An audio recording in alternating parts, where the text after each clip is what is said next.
사도신경으로 신앙 고백하겠습니다. 저는 전능하신 아버지 하나님 천지의 창조주를 믿습니다. 저는 그분의 유일하신 아들 우리 주 예수 그리스도를 믿습니다. 그분은 성령으로 잉태되어 동정녀 마리아에게서 나시고 본디오 빌라도에게 고난을 받아 십자가에 못 박혀 죽으시고 장사된 지 사흘 만에 죽은 자 가운데서 다시 살아나셨으며 하늘에 오르시어 전능하신 아버지 하나님 우편에 앉아 계시다가 거기로부터 살아있는 자와 죽은 자를 심판하러 오십니다. 저는 성령을 믿으며 거룩한 봉교회와 성도의 교제와 죄를 용서받는 것과 몸의 부활과 영생을 믿습니다. 아멘. 거룩하신 하나님 아버지 감사합니다. 간밤에도 편히 쉬게 해주시고 새벽에 기도하는 자리에 불러주시니 감사합니다. 이 시간 저희들 마음 중심으로 주님을 경외하게 하여 주시옵소서. 예수님 이름으로 기도드리옵나이다. 아멘. 찬송가 88장입니다.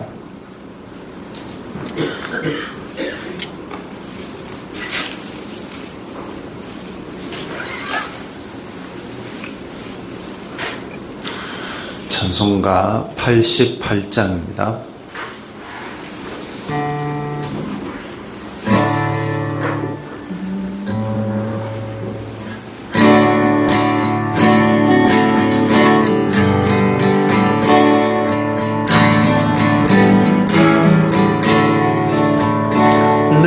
진정 사모하는 친구가 되신 구주 예수님은 아름다워라.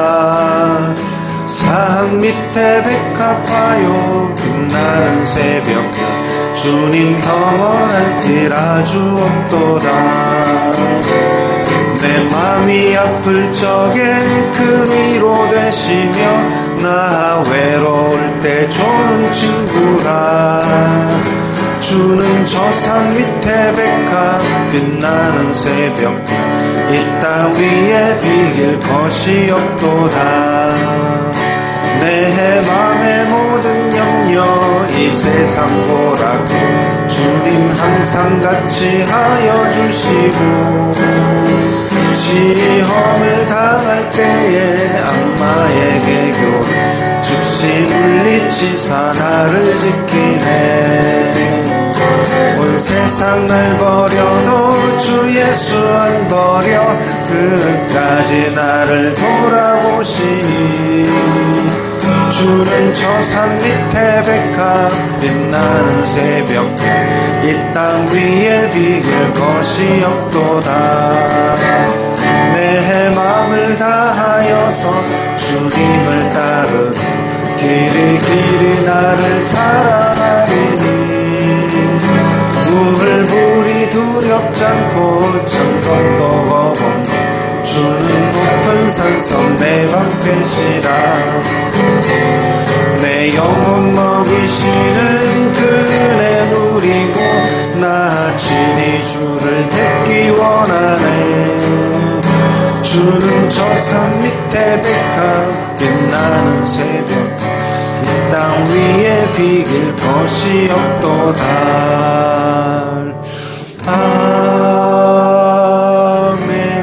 아멘. 오늘 말씀은 마가복음 8장 1절부터 10절까지의 말씀입니다.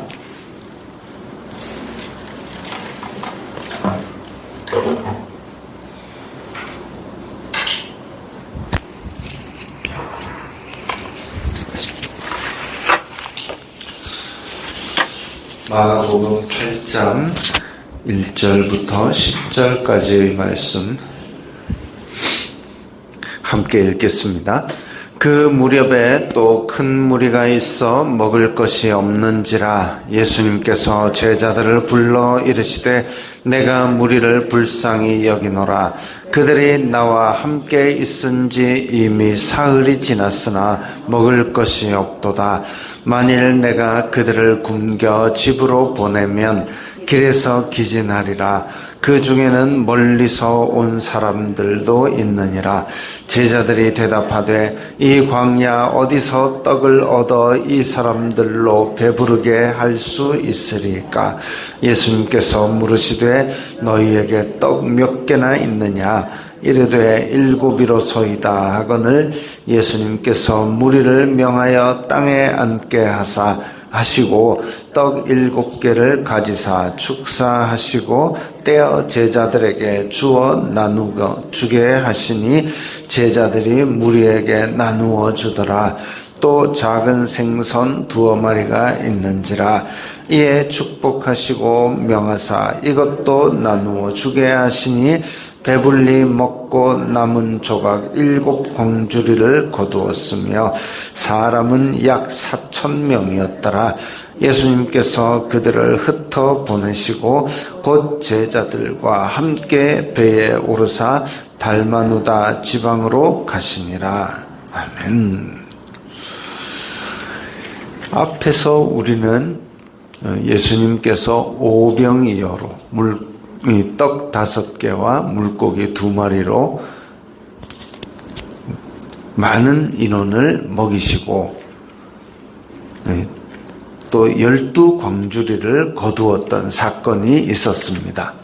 12광주리를 거두었고 오늘은 지금 떡 7개와 또 밑에 보면 작은 생선 2마리. 어쨌든 떡은 7개인데 그걸로 4,000명을 먹이셨다. 이렇게 나옵니다. 이 사건이 다른 복음서에서 오병이어 사건이 있고 마가복음에서 또 여기 떡 7개가 있고 이러면 한 사건인데 왜 이러지라고 우리가 혼란할 수 있지만 지금 한 복음서에서 앞에서 한 번 나오고 또 뒤에서 또 한 번 나왔습니다. 그러면 이 두 사건을 우리가 한 사건의 변형이 아니라 지금 2번의 사건 그리고 기록되지 않았지만 또 다른 사건이 있을 수도 있겠구나. 그런 그까지 갈 필요도 없지만 어쨌든 많은 인원을 먹이신 사건이 있습니다. 자, 큰 무리가 있고 예수님께서 그들을 불쌍히 여기노라. 함께 있은 지 사흘이 지났다 그랬습니다. 자기가 집에서 금식을 해도 사흘을 금식을 하면 힘이 참 많이 빠집니다. 사흘을 금식을 하면 우리가 일반적으로 금식 기도를 한다 그러면 물을 마시든지 아니면 소금도 같이 취하든지 하는데 사흘 동안 집 안도 아니고 집 밖에서 어쩌면 마실 물도 제대로 없었을 수도 있습니다. 그런 상태에서 많은 사람들이 사흘이 지났다. 참 기진하지요. 진이 빠지지요. 힘이 없지요. 먹을 것이 없는데.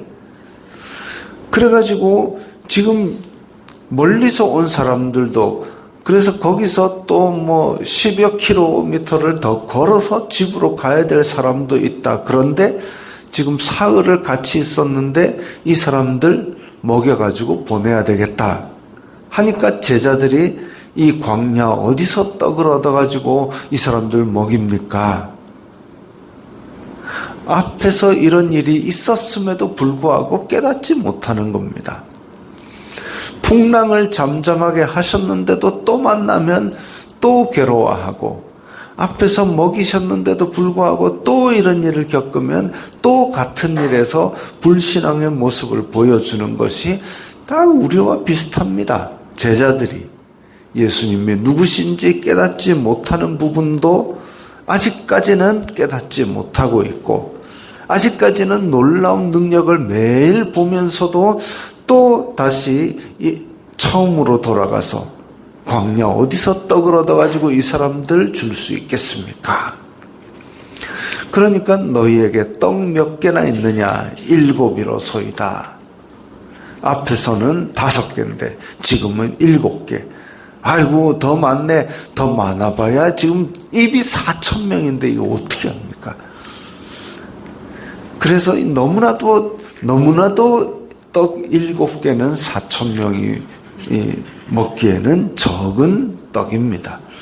그럼에도 불구하고 예수님께서 무리를 명하사 땅에 앉게 하시고 앞에 오병이었때는 풀밭에 앉게 하셨다 그랬는데 지금은 땅에 앉게 하셨다.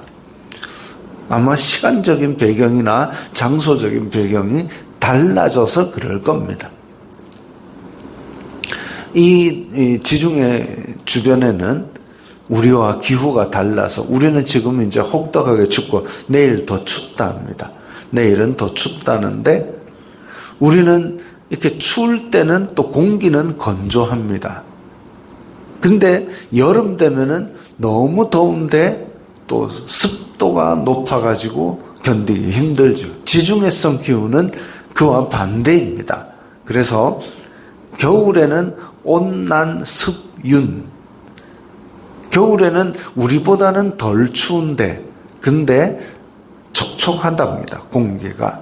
대신에 여름에는 고온 건조입니다. 여름에는 아주 더워지는데 공기가 건조하기 때문에 그래서 중동 사람들이 막 꽁꽁 처매는 이유는 그 햇빛을 가리는 것이 더 우선 더위를 차단하는 게 더.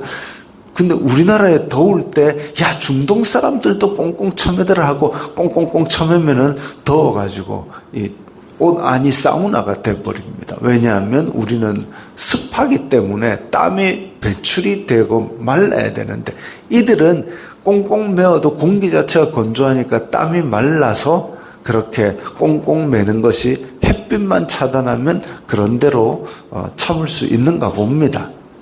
어쨌든 지금 이제 계절이 바뀌니까 풀밭이 아니고 땅에 앉게 하사. 자, 그리고 떡 7개를 가지사 축사하시고 이 축사라는 부분을 헬라어 사전을 찾아보니까 감사하시고 그냥 떡 7개를 가지고 감사 기도한 겁니다. 식사 기도하듯이 하나님 떡 주셔서 감사합니다. 얘들아 나눠줘라. 그러니까 제자들이 황당한 거죠.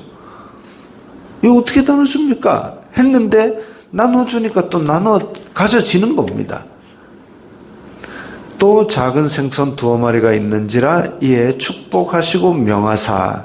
이 축복이란 단어는 또 사전을 찾아보니까 칭찬하다, 축복하다, 찬양하다 이런 뜻도 있지만 여기에도 감사하다라는 뜻도 있습니다.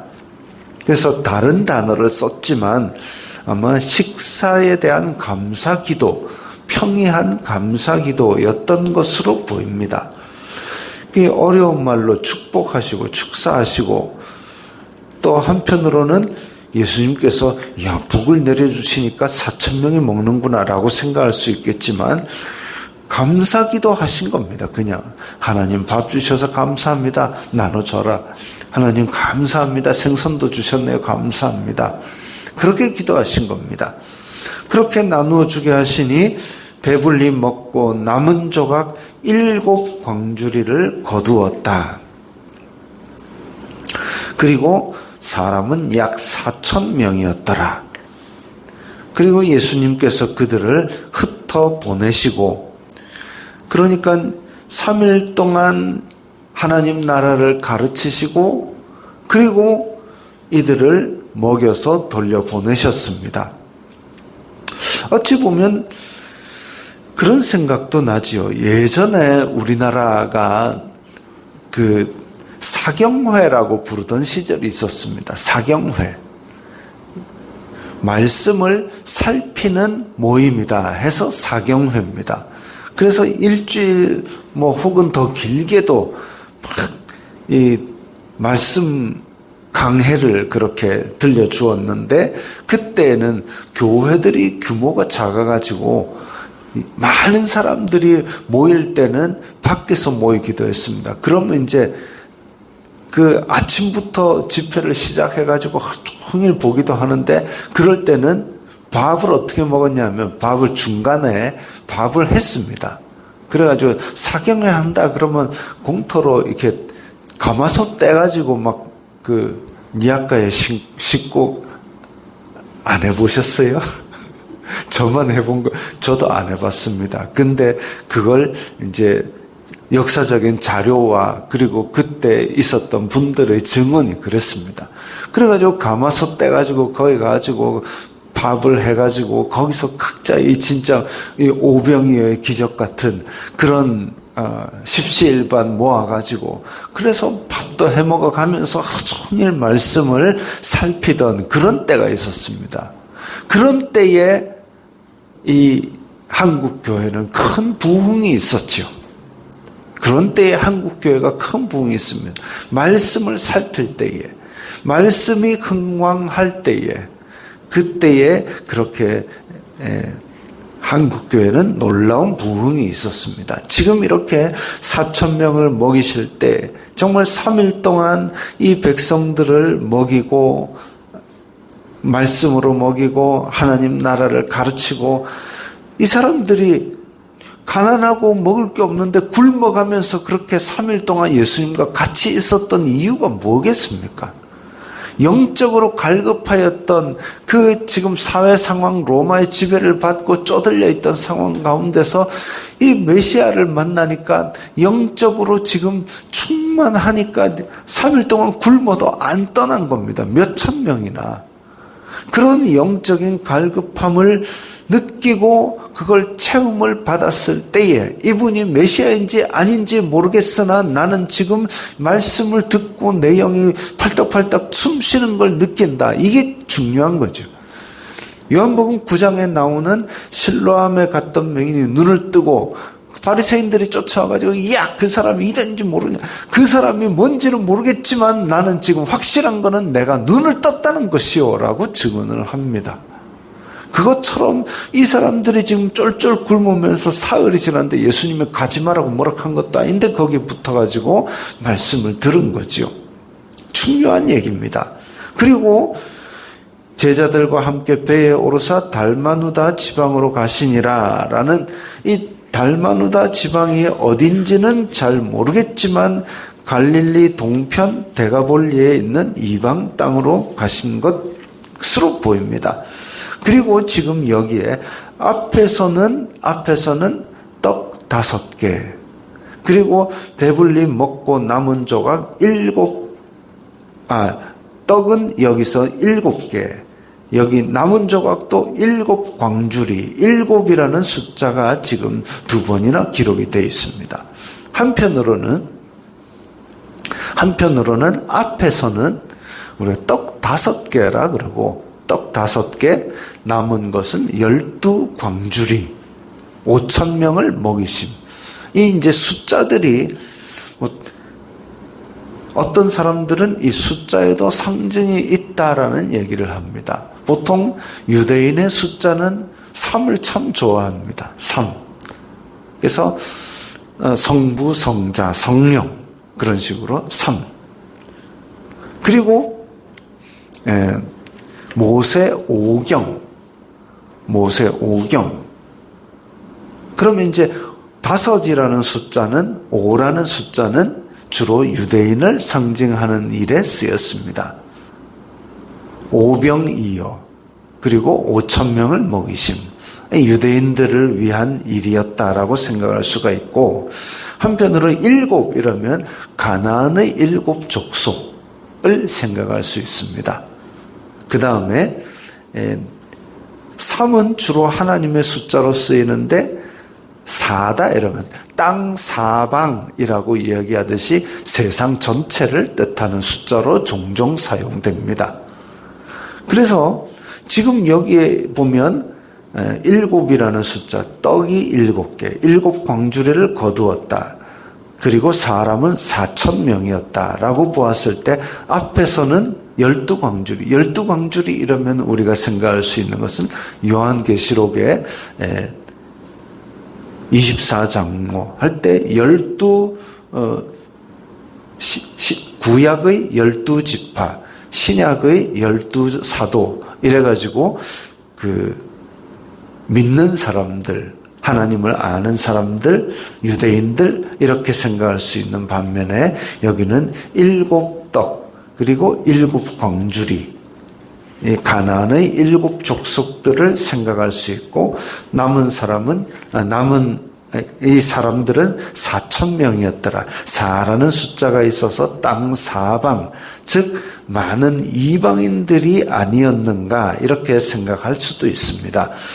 예수님께서는 먼저 유대인들에게 복음을 전하시고 하나님 나라를 전하시고 그리고 이후에는 많은 이방인들 땅 끝까지를 복음을 전하는 씨앗을 뿌리신 것이죠. 앞에서도 수로보니게 여인에게 나는 유대인들에게 자녀들에게 줄 떡이 있다라고 먼저 주어야 된다고 말씀하신 것처럼 그렇게 유대인들에게 복음을 전하시고 또한 나는 온 세상의 죄를 지고 오는 이 하나님의 어린 양이다 해서 이방인들에게도 이렇게 먹여주시는 것을 볼 수 있습니다.